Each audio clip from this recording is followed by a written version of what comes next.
안녕하세요. 부글부글 특집으로 새로운 장소에서 새로운 방법으로 여러분들과 함께 인사를 나누려고 해요. 오늘은 오답 노트를 쓰는 시간이라는 엔솔로지를 가지고 책 소개를 해보겠습니다. 오늘 특별하다고 했는데 얼마나 특별할지 기대해 주세요. 먼저 저부터 소개를 하겠습니다. 안녕하세요. 저는 작가 임지영이라고 합니다. 오늘 사회를 맡았고요.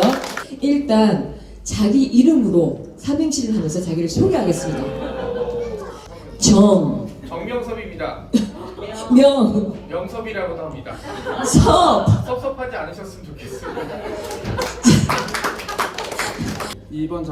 이번 단편집에서는 이제 새엄마라는 작품으로 이제 여러분과 인사를 드리게 됐고요. 네, 그다음 유희경 작가님. 네. 유일한 이 이 세계에 영. 영원한 작품을 남기고 싶은 유희영이라고 합니다. 저는 정답 없는 오답노트를 썼고요. 중학생, 중2에 대한 이야기를 썼는데 쓰면서 저도 다시 그 시절을 되돌려 보기도 했고 그리고 그 감성이 지금의 나를 만든 건 아닌가라는 생각을 해서 네, 이제 그다음 윤수란 작가님인데요. 운 띄울게요. 윤이 자르르 흐르는 수정 같은 사람. 난 윤수란이에요. 네, 저는 푸른 하늘의 별이라는 작품을 썼고요.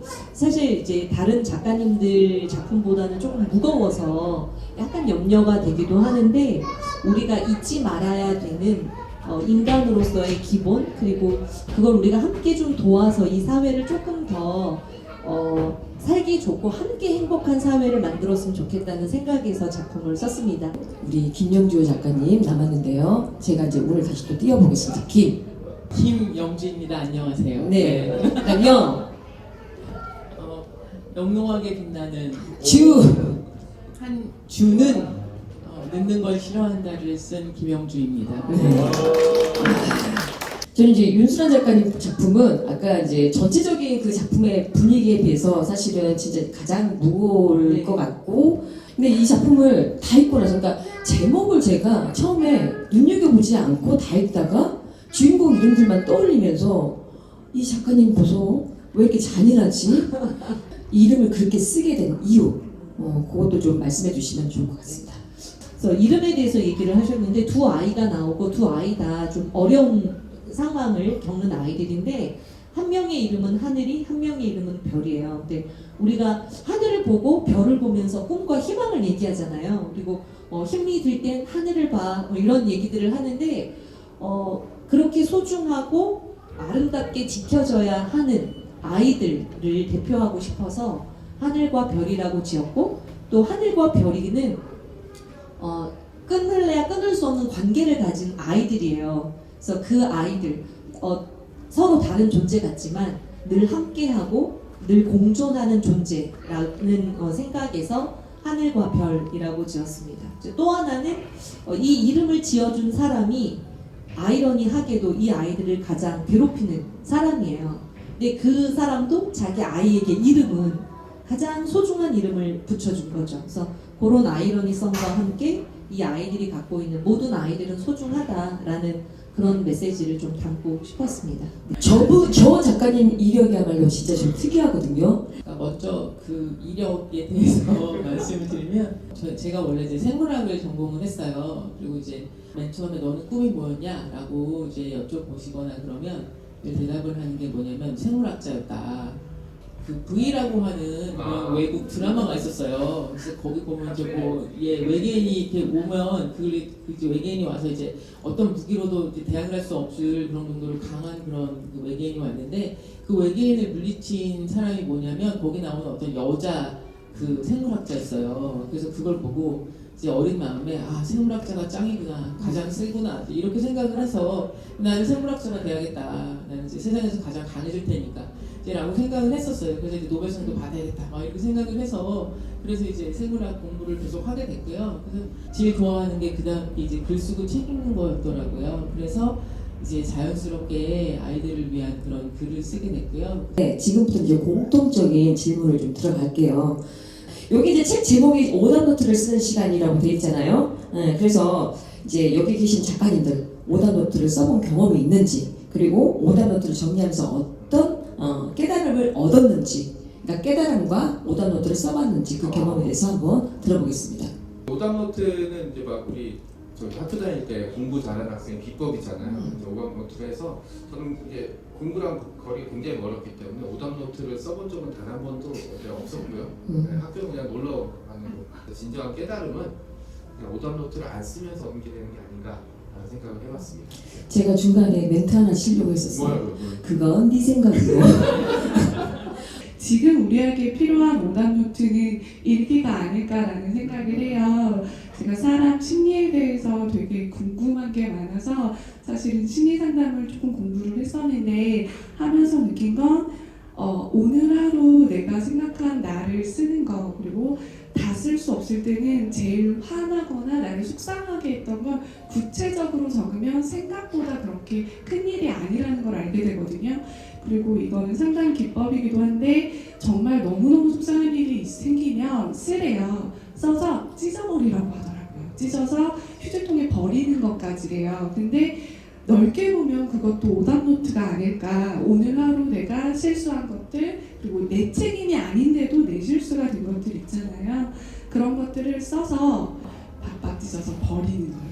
그렇게 해서 오늘의 날은 정리하고 내일 새로 태어나는, 여기에 계신 분들도 오늘부터는 나만의 오답노트를 써서 정리하고 버리시는 게 어떨까, 그런 생각을 했습니다.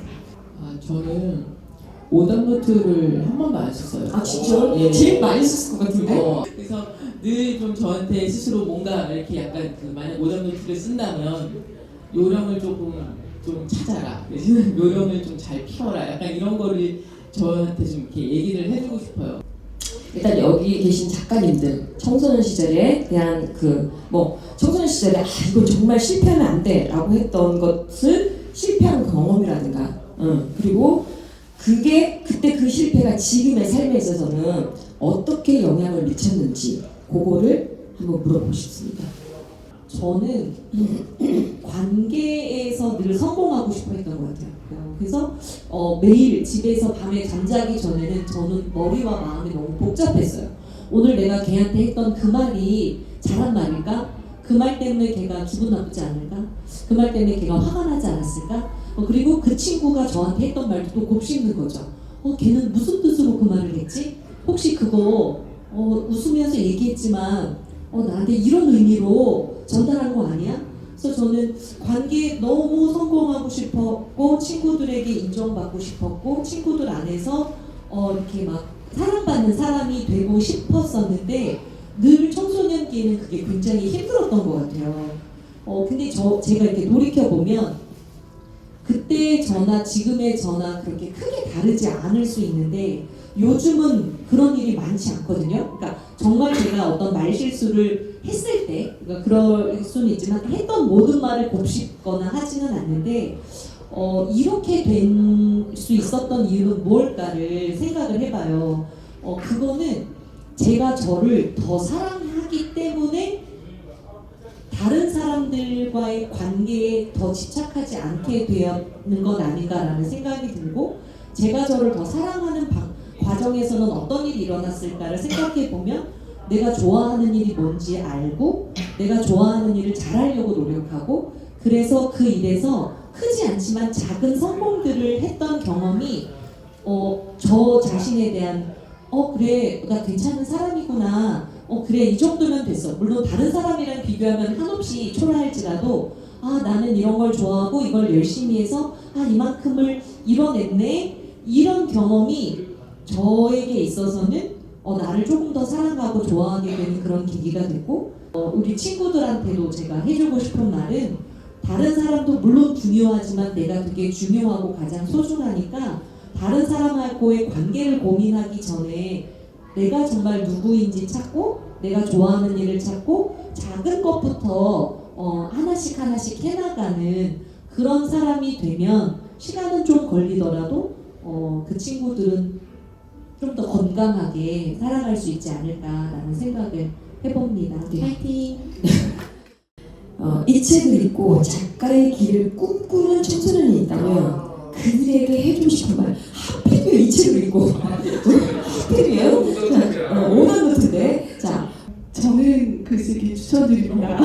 그럴 줄 알았어요. 분명히 만들어 나올 줄 알았어요. 네. 저는 사실 다른 직업을 10년 동안 하다가 이 길을 왔거든요. 근데 사실 말씀대로 정말 가난한 직업이긴 해요. 가난한 직업이긴 한데 저는 예전에 월급 훨씬 많이 받았을 때보다 지금이 훨 더 많이 행복한 것 같아요. 근데 여기 계신 분들도 아마 한 줄 한 줄은 내 일기에 썼던 것들, 내 생각들을 잘 담아내셨을 거예요. 작가가 투영이 되지 않을 수가 없거든요. 그래서 내가 경험해보지 못한 세계를 내가 완성한 그 느낌이 하나하나 되게 소중한 작업인 것 같아요. 아직은 병아리여서 그럴 수도 있지만 그래서 저는 사실 나를 단단하게 할 수 있는 직업 중에 하나라고 생각을 해서 이미 그리고 글 쓰고 싶다라는 마음을 가진 사람은 어쩔 수 없이 쓸 거거든요. 그래서 저처럼 많이 돌아가지 말고 그냥 지금 도전을 하세요. 그때만 쓸 수 있는 영롱한 글들이 있거든요. 지금 제가 흉내낼 수 없는 날 것들이 있을 테니까 미리 도전을 해보시는 걸 권해드립니다. 이 시간을 여기에 할애해서 오셨기 때문에 저희가 이제 그래도 질문할 수 있는 시간, 요 시간 좀 드리려고 해요. 진짜 내가 집에 가서 이 질문을 왜 안 했지? 막 너무 후회되는 그런 질문들도 되게 괜찮고 질문을 쥐어 짜고 있었는데 아직 책을 사실 못 읽어봤거든요. 근데 이제 오답노트라는 그 문구가 너무 마음에 박혀서 아이랑 같이 왔어요. 근데 저의 오답노트는 사실 과거에 대한 오답노트잖아요. 그리고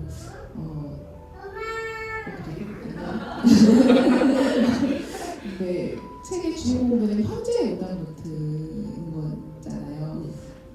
작가님들은 쓰실 때 이 아이들에게 나의 과거의 오답노트를 펼쳐서 써주신 건지 아니면 이 아이가 현재의 오답노트를 잘 썼으면 하는 마음으로 써주신 건지 보면 찬우라는 아이도 약간 그런 아이예요. 멍한 게 그 지금 현재를 되게 재밌게 살려고 노력은 하는데 너 지금 뭐 생각하고 있니? 네가 지금 당분간 가져가 봐 이렇게 멍한 아이거든요. 근데 그 아이가 이제 막 어떤 후회되는 일을 하고 그 키워드도 막 패스워드도 걸고 막 이러잖아요.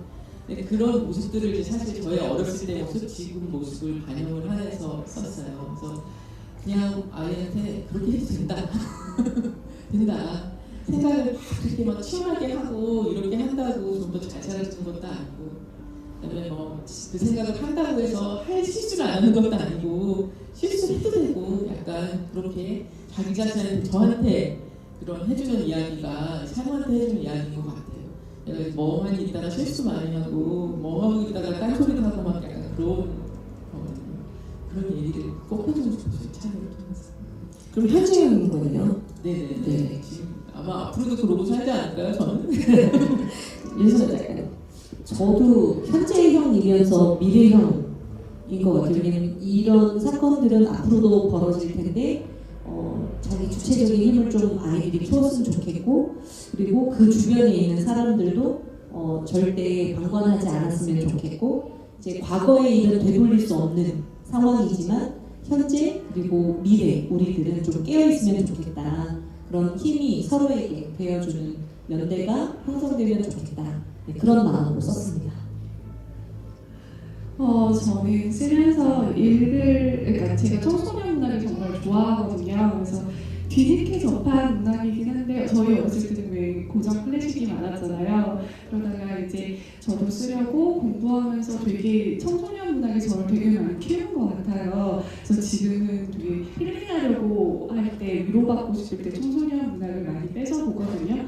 그래서 지금 현재 나온 작품이지만 과거와 미래의 우리에게도 도움이 되었으면 해요. 네, 가장 중요시하게 했던 생각은 우리 인생은 이제 보통은 이제 여행이나 길을 걷는 거에 많이 비유하잖아요. 우리 인생은 길을 잃을 자유가 있다라고 저는 생각을 하고 있거든요. 사실 미래는 1분 후에 무슨 일이 벌어질지 아무도 모르고 사람의 미래가 어떻게 될지는 그 누구도 저도 생각보다 꼼꼼한 사람이라 매년 계획을 짜거든요.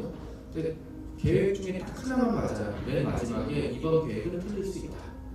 그러는 것만 맞더라고요. 나머지 모든 게 올해도 2025년도 시작 초에 했던 계획들 중에 지켜진 거나 아니면 될 것 같다고 생각했던 것 중에 성사한 게 굉장히 많고 반대로 예상 못한 일들도 되게 많기 때문에 그 얘기를 꼭 드리고 싶어요. 사람의 인생은 어디로 가서 어디로 갈지 탄생에서 시작해서 죽음으로 가겠죠. 근데 과정에서 사람들은 잘못 가기도 하고 길에서 빠지기도 하고 그렇지만 우리 인생은 길을 잃을 자유가 있는 인생이라고 생각해서 그 얘기를 꼭 드리고 싶습니다. 저 이 책을 읽으면서도 그랬고 이제 북동부 사회를 보기 전에 질문을 뽑으면서 그 생각을 했어요. 우리가 이제 보통 오답, 뭐 정답 이걸 말할 때는 보통 이제 시험을 볼 때 오답, 정답을 이렇게 표현을 하잖아요. 그런데 인생은 사실 정답이 있는 게 아니라는 생각이 들었어요. 정답이 아니라 해답, 나만의 해답, 나의 상황과 가치관에 맞춰서 달라져서 시끄러워요. 네. 그래서 여기 오늘 오신 분들도 누군가의 어떤 정답이라고 말하는 거에 휘둘려서 사는 게 아니라 나만의 해답을 가지고 사신다면 지금 집에 있는 아이들한테도 굉장히 좋을 것 같고 그리고 여기 계신 분들의 인생도 지금보다 훨씬 더 풍요로워지지 않을까라는 생각을 하면서 그래서 제가 또 이렇게 사회를 보는데 그렇잖아요. 아까도 얘기했지만 오늘 여기 오신 분들은 분명히 이 책을 사서 볼 것이고 사서 봅니다. 네, 배출하지 않습니다. 네, 그래서 제가 좀 보람차게 해주신다면 그리고 이제 여기 계신 분들 여기 그 4명의 작가분들도 아마 이제 그런 더 힘을 내서 작품을 앞으로 이렇게 계속 잘 쓸 거라고 믿습니다. 그래서 오늘 이제 오답노트를 쓰는 시간 요거 또 그거 마치고요. 오늘 와주셔서 감사합니다. 감사합니다.